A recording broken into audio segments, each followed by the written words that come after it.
এবার আমরা উপপাদ্য 19 দেখব। উপপাদ্য 19-এ দেওয়া আছে বৃত্তের কেন্দ্র হতে সমদূরবর্তী সকল দেয়া পরস্পর সমান। অথবা প্রশ্নে এভাবে আসতে পারে, ও কেন্দ্র বিশিষ্ট এবিসিডি বৃত্তে এবি ও সিডি দেয়াদ্বয় কেন্দ্র হতে সমদূরবর্তী হলে প্রমাণ করো এবি ইকুয়াল টু সিডি। আচ্ছা, আমরা প্রমাণের সুবিধার্থে আগে একটা বৃত্ত অঙ্কন করে নিলাম। এই একটা বৃত্ত অঙ্কন করলাম। এটি কি কেন্দ্র বিশিষ্ট? অবশ্যই ও কেন্দ্র বিশিষ্ট। এখন দেখো, ও কেন্দ্র বিশিষ্ট এবিসিডি বৃত্তে এবি ও সিডি দেওয়া কেন্দ্র হতে সমদূরবর্তী। তার মানে আমাদের এমন দেয়া থাকবে, বা আমরা দুটি জানিয়ে কাজ করব। এবি ও সিডি যায়, এবিসিডি যায় কেন্দ্র হতে সমদূরবর্তী হবে। তার মানে কেন্দ্র ও হতে এবি যায় দূরত্ব যা কেন্দ্র ও হতে সিডি যায় দূরত্ব হবে তাই। তাহলে এখন জ্যা কাকে বলে? আমরা জানি কি, বৃত্তের পরিধির মনে করে এক প্রান্ত থেকে অপর প্রান্তে আমরা একটা রেখা টানবো। এখন এই রেখা বা রশ্মিটা টানলে সেটা যদি কেন্দ্র বরাবর যায় তবে তাকে আমরা বলবো ব্যাস, আর যদি কেন্দ্র ব্যতীত যায় তাহলে সেই সরলরেখাকে আমরা বলবো হচ্ছে জ্যা, তাই না? তাহলে আমরা দুটি রেখা টানলাম, এমন ভাবে টানবো যাতে কেন্দ্র ও হতে তার দূরত্ব যতটুকু হবে, আর ও হতে অন্য যে দূরত্ব ঠিক ততটুকুই হবে। তাহলে দেখো, কেন্দ্র ও হতে এইটুকের দূরত্ব আমরা মনে করলাম ও ই, এই কেন্দ্র ও থেকে এইটুকের দূরত্ব আমরা মনে করলাম ও এফ, আর দেয়া দুটি কি, এ বি আর সিডি।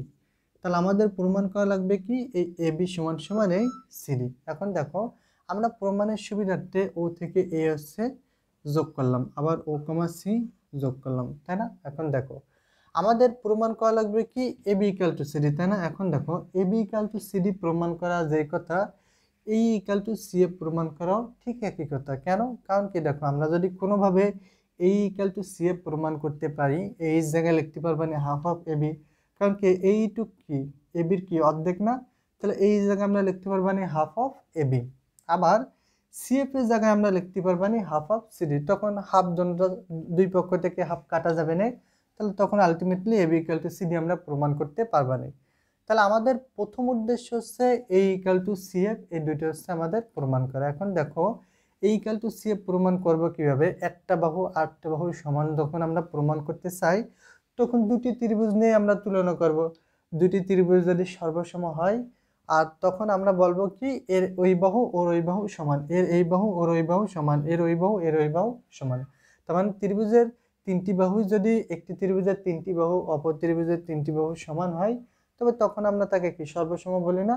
আবার এরকমও সর্বসম শর্ত আছে যে একটা কোণ ও দুটি বাহু যদি সমান হয় তাও কলম ত্রিভুজ সর্বসম হবে, বা একটা বাহু দুইটা কোণ অপর ত্রিভুজের একটা বাহু দুইটা কোণের যদি সমান হয় তখন আমরা সর্বসম বলতে পারি। তাহলে আমাদের যদি আমরা কোনোভাবে সর্বসম বানাতে পারি তখন আমরা বলতে পারবো এই বাহু এই বাহু সমান, এই বাহু এই বাহু সমান, এই বাহু এই বাহু সমান।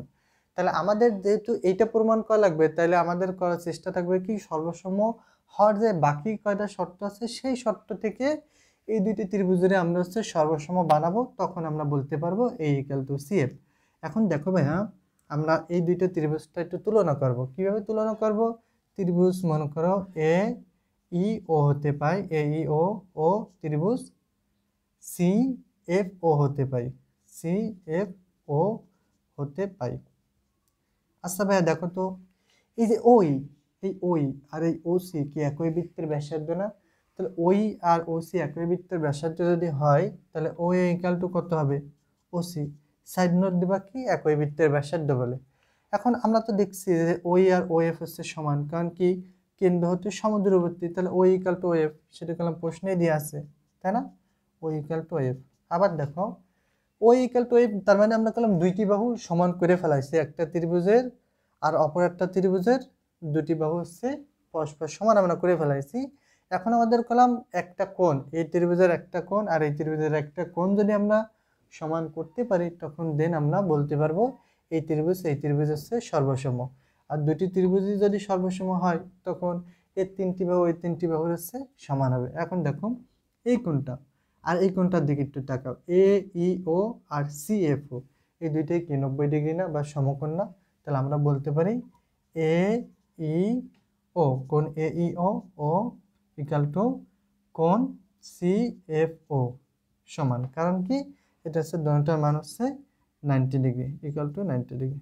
আচ্ছা দেখো, তাহলে যেহেতু দুইটি বাহু আর একটি কোণ সমান, সেহেতু আমরা বলতে পারি ত্রিভুজ এ ই ও সর্বসম ত্রিভুজ সি এফ ও। আর সর্বসম যদি হয় তখন আমরা বলতে পারবো কি বাকি যেই বাহুটা আছে এই অপর যে ত্রিভুজ সিএফ মানে অপর যে ত্রিভুজ সিএফও তার যে সিএফ বাহু সেটা হচ্ছে সমান হবে। এখন দেখো এই এই মানে কি হাফ অফ এবি না, এই এবির অর্ধেক, তাহলে আমরা বলতে পারি হাফ অফ এবি। আর সিএফ মানে কি, সিএফ হচ্ছে হাফ অফ সিডি। তাহলে উভয় পক্ষ থেকে কি হাফ আমরা বাদ দেব, তাহলে এবি ইকুয়াল টু আমরা পেয়ে যাব সিডি। তাহলে এটাই কোনো আমাদের প্রমাণিত।